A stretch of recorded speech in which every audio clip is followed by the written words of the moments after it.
Praise the lord. చేరవచ్చిన మీకు అందరికీ ప్రభువైన యేసుక్రీస్తు నామమున శుభాలు తెలియజేయుచున్నాము. ఈ దినము కొరకు ఏర్పాటు చేయబడిన లేఖన భాగము అపోస్తల కార్యములు 10వ అధ్యాయము 1వ వచనం.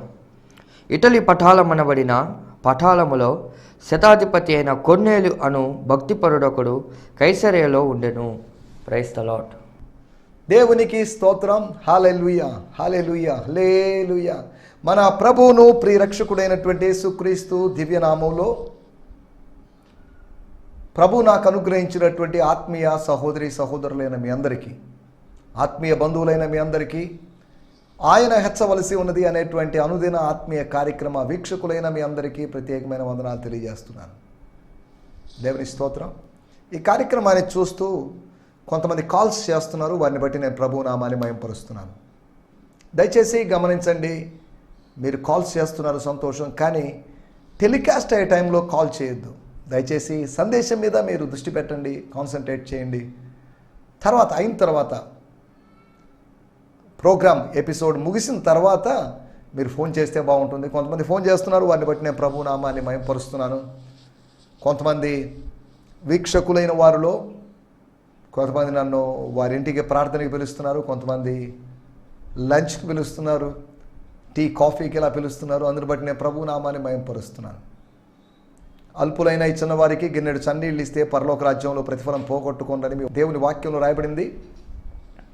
కనుక మీరు ఇచ్చేటువంటి ఆతిథ్యాన్ని బట్టి, ఇవ్వబోతున్నటువంటి ఆతిథ్యాన్ని బట్టి నేను ప్రభు నామాన్ని స్తుతిస్తున్నాను.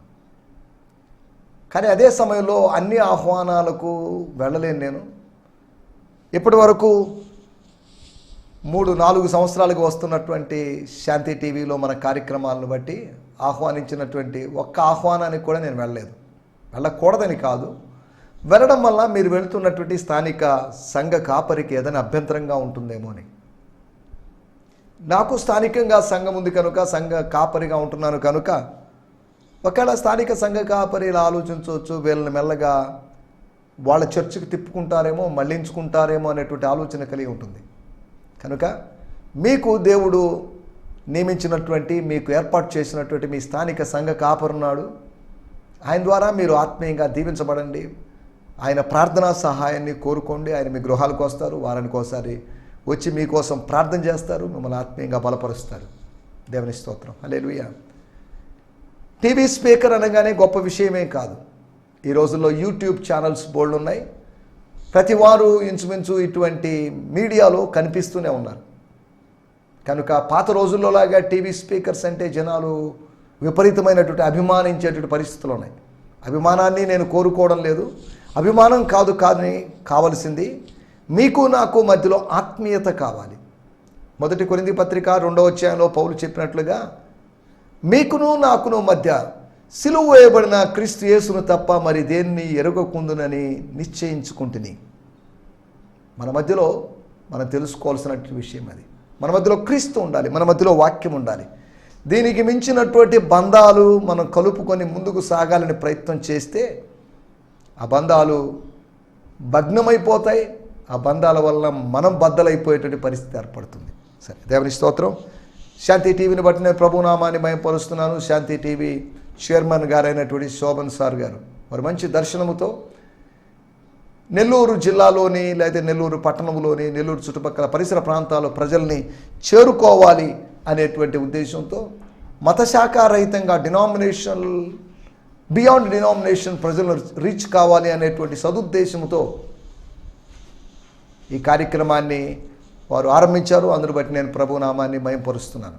కాబట్టి శాంతి టీవీ కొరకు ప్రత్యేకంగా ప్రార్థించండి. ఆయన హెచ్చవలసి ఉన్నది అనేటువంటి ఈ కార్యక్రమం కొరకు కూడా మీరు ప్రార్థించాల్సిందిగా మిమ్మల్ని ప్రేమపూర్వకంగా కోరుతున్నాను. దేవుని స్తోత్రం. హల్లెలూయా. ఈ సమయంలో మన దేవుని వాక్యాన్ని విందాం. నిన్న మనం చూడడం, సీయింగ్ లేదా వాచింగ్ అనేటువంటి దాని గురించి మనం ఆలోచించాం. అపోస్తల కార్యములు 9వ అధ్యాయం 35వ వచనాన్ని ఆధారంగా చేసుకొని కొన్ని విషయాలు మనం ఆలోచించాం. దేవుని యొక్క స్వస్థతను చూడాలని, we should consider or discern divine healing. దైవికమైన స్వస్థతను మనం కనిపెట్టాలని, దానికోసం ఎదురు చూడాలని, దాన్ని చూడాలని. అది లేదండి గతించిపోయింది అని వాదించాలని కాదు. ఈ వాదన ద్వారా ఎటువంటి ప్రయోజనం లేదు. ఎందుకంటే నిన్న నేడు నిరంతరము తన స్వభావాన్ని ఏమాత్రం మార్చుకోని దేవుడు, తన స్వభావానికి విరోధముగా ఏమీ చేయడానికి సిద్ధముగా లేనట్టు దేవుడు. He will do according to his character. ఆయనకున్నటువంటి ఒక స్వభావం, వాక్యములో బయలుపరచబడిన ఆయన స్వభావానికి అతీతంగా ఆయన ఏది చేయడు. కాబట్టి స్వస్థతలు లేవు, స్వస్థతలు ఆగిపోయినాయి అని చెప్పేటువంటి బోధ ఎంత అజ్ఞానంతో కూడుకున్న బోధ మీరు అర్థం చేసుకోవాలి. అలాగని స్వస్థతల్నే నొక్కి ఒక్కానిస్తూ ఎంఫసైజ్ చేస్తూ స్వస్థతే ప్రాముఖ్యం అని చెప్పాలని కాదు నా ఉద్దేశం. స్వస్థతకి మనం ప్రాధాన్యత ఇవ్వకపోయినప్పటికీ కూడా స్వస్థత జరుగుతుంది, స్వస్థత కలిగిస్తాడు. మనం వాక్యములో కొన్ని కండిషన్స్ని, కొన్ని షరతుల్ని మనం అప్లై చేసుకుంటే ఆటోమేటిక్గా దైవిక స్వస్థత వస్తుంది. మీరు నా మాటలు జాగ్రత్తగా విని శ్రద్ధగా ఆలకించి వాటిని గైకొని వాటి ప్రకారం నడుచుకునేడలా ఐగుప్తులకి చాలా తెగుళ్ళు వచ్చాయి, 10 తెగుళ్ళు వచ్చాయి. ఇంకా ప్రస్తావించబడినవి ఏమన్నా వచ్చి ఉండొచ్చు. అటువంటి నేను మీకు రానివ్వను. మీరు కూడా ఐగుప్తీయులు అని ఎంచబడిన వాళ్ళే, ఇశ్రాయేల్ ఉద్దేశించి 430 సంవత్సరాలు అక్కడ ఉన్నారు. కాబట్టి మీరు 7 సంవత్సరాలు దాటితే ఒక ప్రాంతపు నేటివిటీ వస్తుంది. 430 సుదీర్ఘ సంవత్సరాలు, 4 శతాబ్దాలు పైన ఉన్నారు కనుక మీరు ఇంచుమించు మోర్ దాన్ ఒక 70% ఐగుప్తీయులుగా, ఈజిప్షియన్స్గా మారినట్లే. అయినప్పటికీ కూడా నేను మిమ్మల్ని 430 సంవత్సరాలైనా దేవుడు తన ప్రజల్ని వాళ్ళతో కలిసిపోయి ఆ దేశములో ఉన్న ప్రజల్ని ఆ దేశస్తుల్లా కాకుండా, ఫరో ప్రజల్లా కాకుండా తన ప్రజలుగా చూస్తున్నాడు అనే సంగతి అద్భుతం. నువ్వు లోకంలో ఉన్నప్పటికీ నేను లోక సంబంధిగా కాకుండా తన లోక సంబంధిగా, పరలోక సంబంధిగా ఆయన చూస్తున్నాడు. అది ఎంత అద్భుతమైన విషయం ఆలోచించండి. దేవుని స్తోత్రం, హల్లెలూయా. ఎందుకు చెప్పానంటే ఐగుప్తీయులకు మళ్ళీ తెగులు రప్పిస్తానని నేను చెప్పలేదు. అలాగనే ఐగుప్తీయులకు తెగులు రాలేదని చెప్పలేము. ఐగుప్తీయులకు వచ్చినట్టు తెగుళ్ళు ఏది మీకు రానివ్వను. మీరు ఐగుప్తులో మరొక భాగంలో గోషేను అనే ప్రదేశంలో ఉన్నారనో, లేదంటే బానిసత్వం చేత నలగొట్టబడుతున్నారనో కాదు. వారు ఐగుప్తులో ఉన్నప్పుడు వాగ్దానం కాదు అది. ఐగుప్తులో నుంచి బయటికి వచ్చినప్పుడు వాగ్దానం. మారా ఎదుట వాగ్దానం. ఆ వాగ్దానానికి సాక్షి మారా నీటి ఓట, లేతే ఆ బుగ్గ. స్తోత్రం. నీళ్లు ద్రాక్షారసం అయినట్టుగా మారా చేదు నీళ్లు మధురంగా మారాయి. నీళ్లు మధురంగా మారినప్పుడు, నీళ్లు తీయగా మారినప్పుడు, నీళ్లు చేదును కోల్పోయినప్పుడు ఇప్పుడు ఆ పేరు కూడా మార్చాల్సి వస్తుంది. దానికి వేరే ఏదైనా పేరు పెట్టాల్సి వస్తుంది, కానీ అదే పేరుతో పిలువబడుతుంది. పేరు చేదనే కానీ చేదు లేదు దాంట్లో మాధుర్యమే ఉంది. ప్రభు ప్రజలు దాటుకొని వెళ్ళారు. ప్రభు దాసుడు ఒక కొమ్మను నరికి వేశాడు, దానివల్ల తీయదనం వచ్చింది. ఈ లోకంలో జలములు అనగా జనములలో చేదు ఉంది, పాపపు చేదు ఉంది.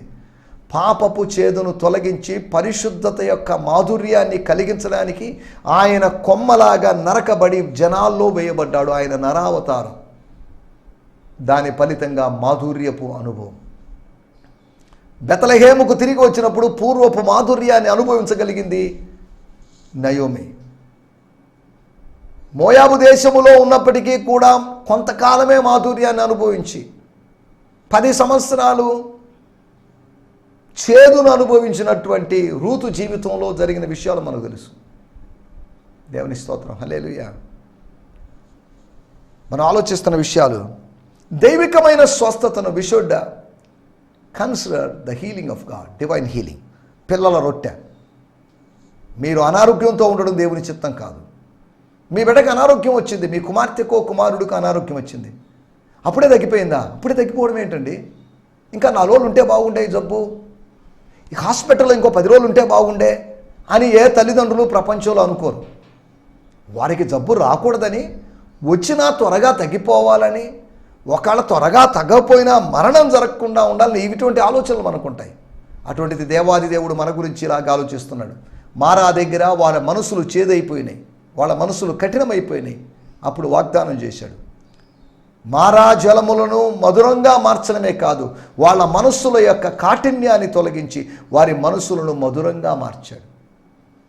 మారా నీళ్లు మధురంగా మారాయి అనే దాని గురించి మాట్లాడుతున్నారు, వాస్తవమే.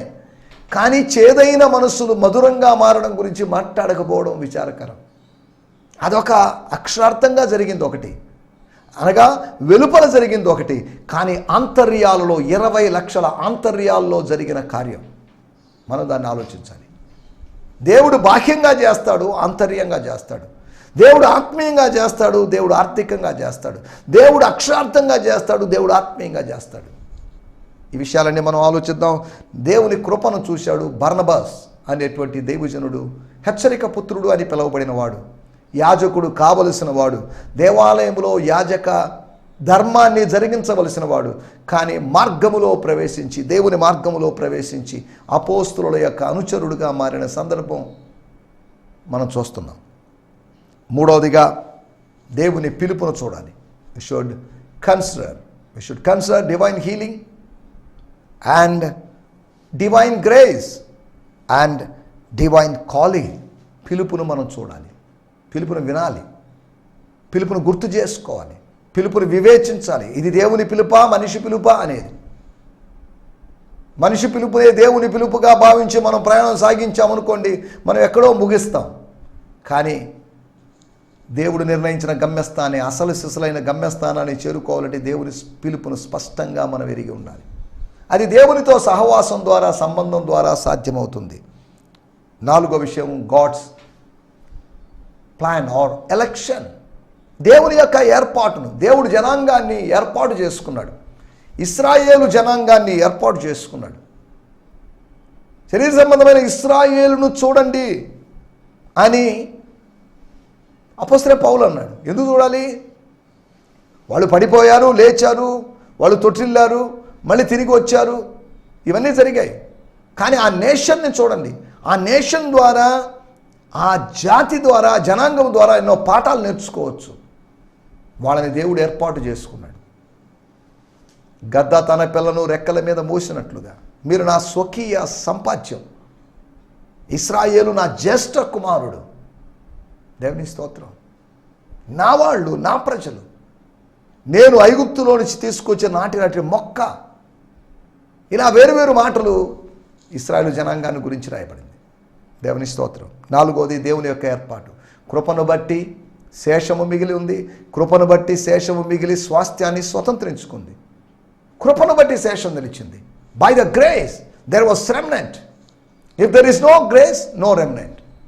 కృపను బట్టి మనం శేషంగా నిలిచి ఉన్నాం. నెల్లూరు పట్టణంలో లక్షలాది మంది ప్రజలు ఉన్నారు.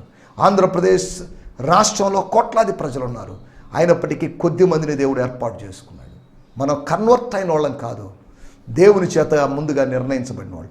మతం మార్పిడి జరిగిన వాళ్ళం కాదు, బలవంతపు మత మార్పిడికి లోనైన వాళ్ళం కాదు. మనం we are not converted or forcibly converted, but we were chosen by God. మీరు నన్ను ఏర్పరచుకోనలేదు, నేను మిమ్మల్ని ఏర్పరచుకుంటేనే. ఎందుకు? యోహాను సువార్త 15వ అధ్యాయంలో మీరు వెళ్ళి ఫలించుటకును మీ ఫలము నిలిచి ఉండుటకును. ఇది మనల్ని, నన్ను నేను ఏర్పాటు చేసుకోలేదు. బలవంతంగా నేను క్రైస్తవ మార్గంలోకి నేను రాలేదు. కానీ ప్రభు నన్ను ఏర్పాటు చేసుకున్నాడు. ప్రభు నిన్ను ఏర్పాటు చేసుకున్నాడు. You are chosen by God. దేవుని స్తోత్రం. You are healed by God. You received grace from God. దేవుని స్తోత్రం. Hallelujah. You got calling from God. కాబట్టి మనం ఆలోచించిన విషయాలు దేవుని కృపను గురించి, దేవుని యొక్క స్వస్థతను గురించి, అనగా దేవుని శక్తి. మూడవదిగా దేవుని యొక్క పిలుపును గురించి, కాలింగ్ ఆఫ్ గాడ్. అంటే కమ్యూనికేషన్. దేవుడు మనతో సంభాషించగలిగే, మనతో సహవసించగలిగేటువంటి అనుభవం. అంతేకాకుండా దేవుని యొక్క ఏర్పాటుని, ఇశ్రాయేలును చూద్దాం. ఇశ్రాయేల్నే చూడగలిగితే, చూసే అవకాశం ఉంటే, ఆత్మ సంబంధమైన ఇశ్రాయేలును చూసి మనం ఎంతగానో ఆనందించవచ్చు. మనం అనేకమైన పాఠాలు నేర్చుకోవచ్చు. రైట్, మనం ఇవన్నీ నేనటి ఎపిసోడ్లో ఆలోచించాం. రండి, ఈ సమయంలో మన దేవుని వాక్యాన్ని ధ్యానించుకుందాం. ఈ దినము కొరకై ఏర్పాటు చేయబడినటువంటి లేఖన భాగము అపోస్తల కార్యములు 10వ అధ్యాయము 1వ వచనం. నిన్నటితో, అనగా నిన్నటి ఎపిసోడ్తో 9వ అధ్యాయ ధ్యానాలు ముగిస్తున్నాను. 10వ అధ్యాయంలో మనం ప్రవేశిద్దాం. 10వ అధ్యాయం. మనకి ఇంకా కొన్ని రోజులే ఉన్నాయి. ఒక 90 రోజులు, 100 రోజుల్లోపు మనం అన్ని అధ్యాయాలు కవర్ చేయాలి కనుక మనం కొద్దిగా స్పీడ్ పెంచడానికి ప్రయత్నం చేద్దాం. 10వ అధ్యాయం ఇటలీ పటలమనబడిన ఇటలీ పటాలమనబడిన పటాలములో శతాధిపతి అయిన కొర్నేలు అను భక్తుడొకడు కైసరయలో ఉండెను. నేను చదువుతున్నాను. At the time there was a Roman military officer Cornelius who was in charge of 100 men stationed in Caesarea. He was the captain of Italian regiment. దేవుని స్తోత్రం. పటాళాలు ఉన్నాయి. ఆ రోజుల్లో రోమా ప్రభుత్వానికి సుమారు 32 పటాళాలు ఉన్నాయని, 32 శతాధిపతులు ఉన్నారని నేను చెప్పడం లేదు. కొంతమంది శతాధిపతులు ఉన్నారు. శతాధిపతులు అనబడిన వాళ్ళు, సెంచూరియన్ అనేటువంటి వాళ్ళు రోమా ప్రభుత్వపు సైన్యం యొక్క వెన్నుముక లాంటి వారట. They are like centurions were like backbones of the Roman army. రోమా ప్రభుత్వం యొక్క సైన్యం యొక్క వెన్నుముక లాంటి వాళ్ళు.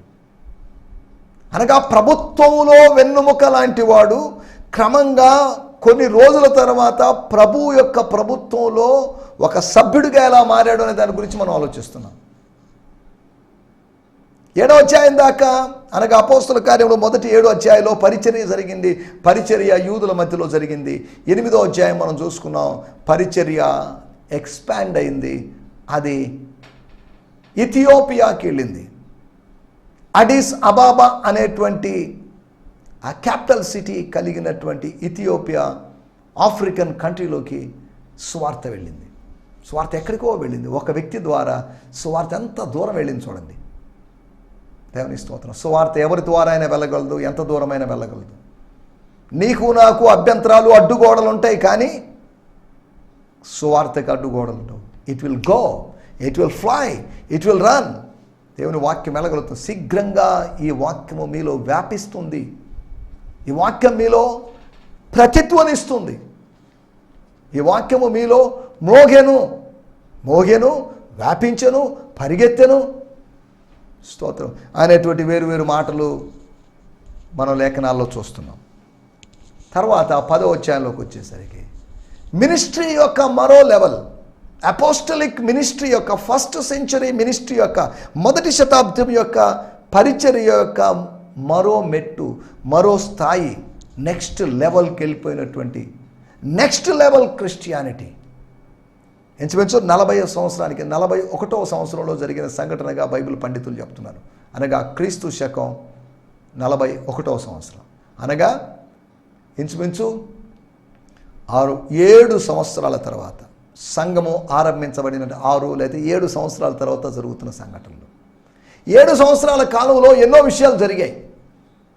కానీ 8వ సంవత్సరంలో అది 8 పునరుత్థానానికి గుర్తు, 1 ఐక్యతకు గుర్తు, 1 యూనిక్నెస్కి గుర్తు, వన్నెస్కి గుర్తు, 2 సహవాసానికి గుర్తు, 3 త్రిత్వానికి గుర్తు, 4 లోకానికి గుర్తు, 5 కృపకు గుర్తు, 6 మానవుని సంఖ్య, 7 పరిపూర్ణమైన సంఖ్య, 8 పునరుత్థానము, 9 వరములు, 10 పరీక్ష, 11 ప్రత్యక్షత, 12 పునాది, 13 సాతాను సంఖ్య. ఇలా బైబిల్లో కొన్ని అంకెలకి, కొన్ని సంఖ్యలకి ప్రాధాన్యత ఉంది అని చెప్పడానికి చెప్పాను అంతవరకే. వీటికి ఇంకా వేరు వివరణలు కూడా ఇవ్వచ్చు, ఇచ్చేవాళ్ళు ఉన్నారు. వాటిని బట్టి నేను ప్రభు నామాన్ని మహింపరుస్తున్నాను. మనకి ఆలోచిస్తున్నట్టు మాటలు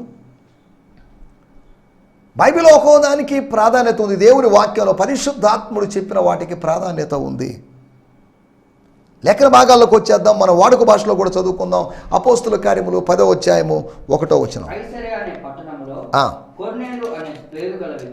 కొర్నేలు అనే పేరు కలిగినటువంటి వ్యక్తి ఉండేవాడు.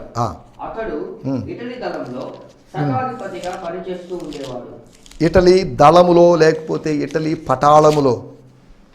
Now there was a certain man in Caesarea named Cornelius who was a centurion of the band cohort, లేకపోతే band called the Italian band. ప్రతి బ్యాండ్లకి, ఆ కోహర్ట్స్కి, ఆ దళాలకి, ఆ పటాళాలకి పేర్లు ఉన్నాయి. దీని పేరు ఇటాలియన్. దేవుని స్తోత్రం, హల్లెలూయా. ఇటలీకి సంబంధించినటువంటి సరే, దేవుని స్తోత్రం. ఇక్కడ కొర్నేలుని గురించి ఎందుకు రాయబడింది?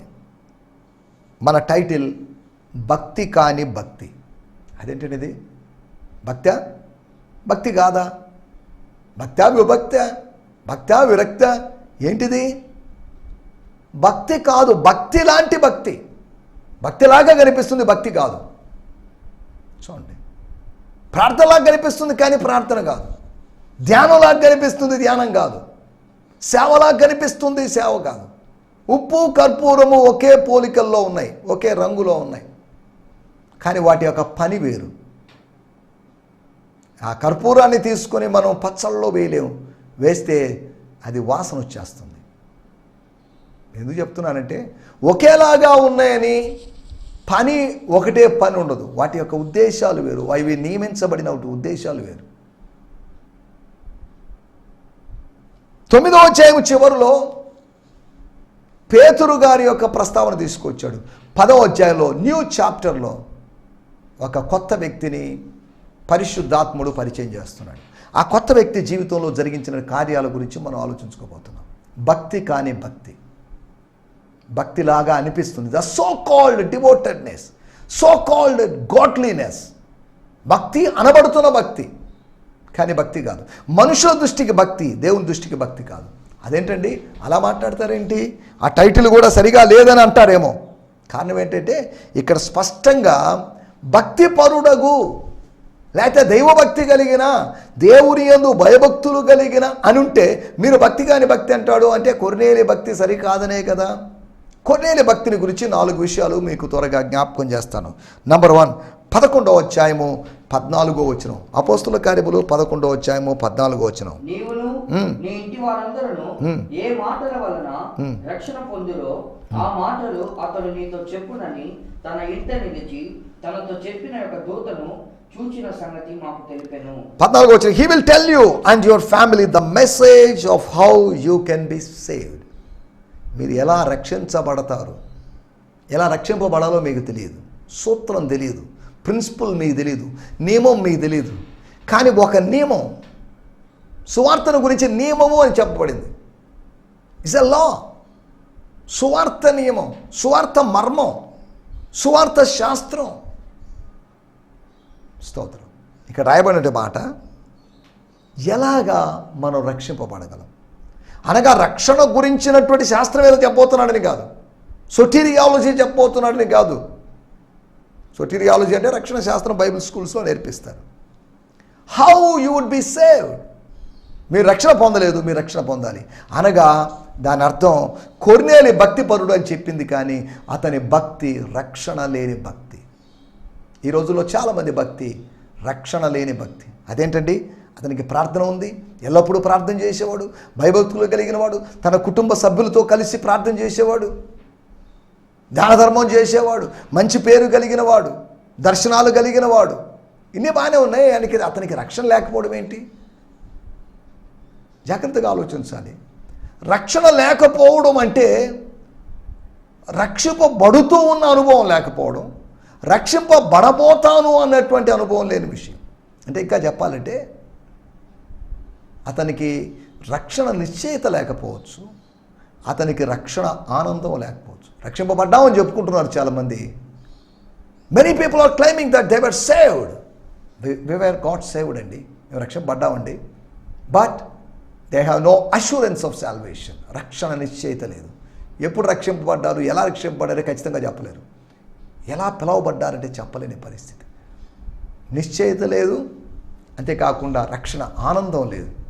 The Joy of salvation. నువ్వు రక్షింపబడ్డావంటే సంతోషించాలి, ఆత్మలో సంతోషించాలి అనగా వీటి గురించి మనం రాబోయే రోజుల్లో ఒకవేళ అవకాశం ఉంటే వీటి గురించి ఎక్కువగా మాట్లాడుకోవడానికి మనం ప్రయత్నం చేస్తాం. ఒకటి, రక్షణ లేని భక్తి. రెండో విషయాన్ని నేను మీకు జ్ఞాపకం చేస్తాను. అపోస్తుల కార్యములు 10వ అధ్యాయము 45-46 వచనాలు. పేతురుతో పాటు వచ్చినటువంటి కొంతమంది యూదులుగా మారుతున్న వాళ్ళు, new comers, new believers. Okay.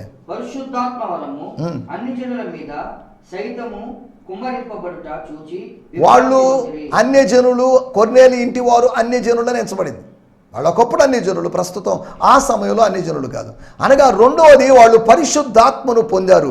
పరిశుద్ధాత్మ వాళ్ళ మీద పోయబడింది, లేకపోతే కుమ్మరించబడింది. పరిశుద్ధాత్ముడు కుమ్మరించబడ్డాడు.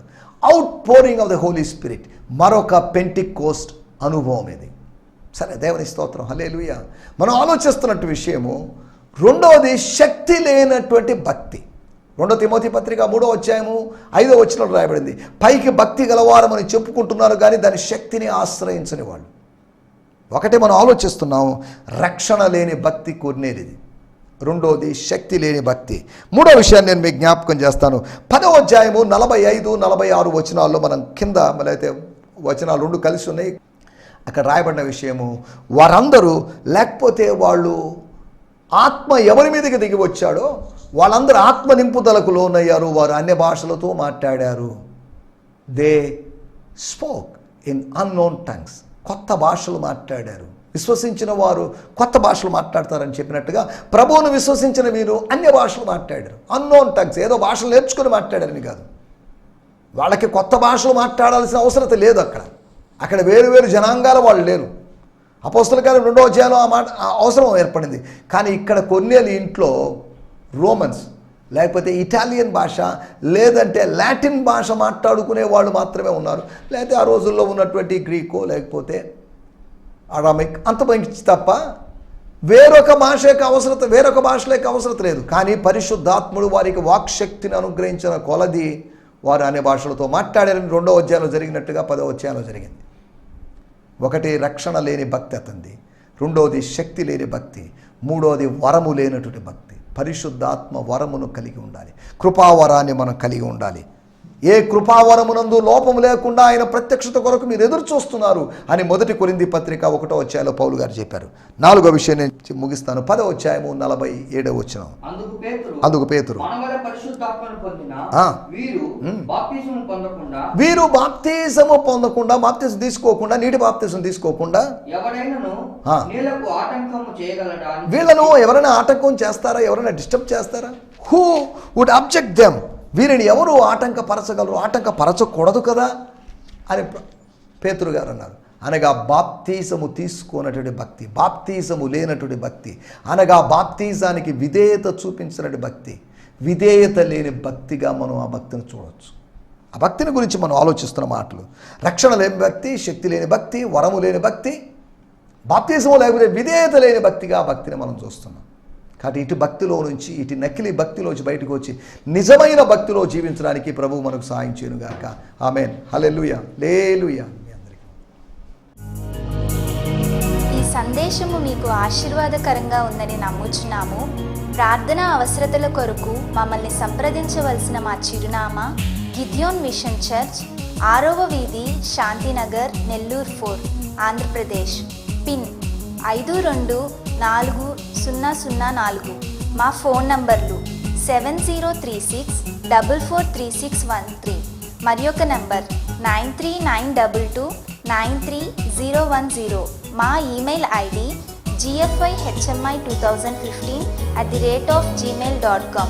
దేవుడు మిమ్మును ఆశీర్వదించునుగాక. ఆమేన్.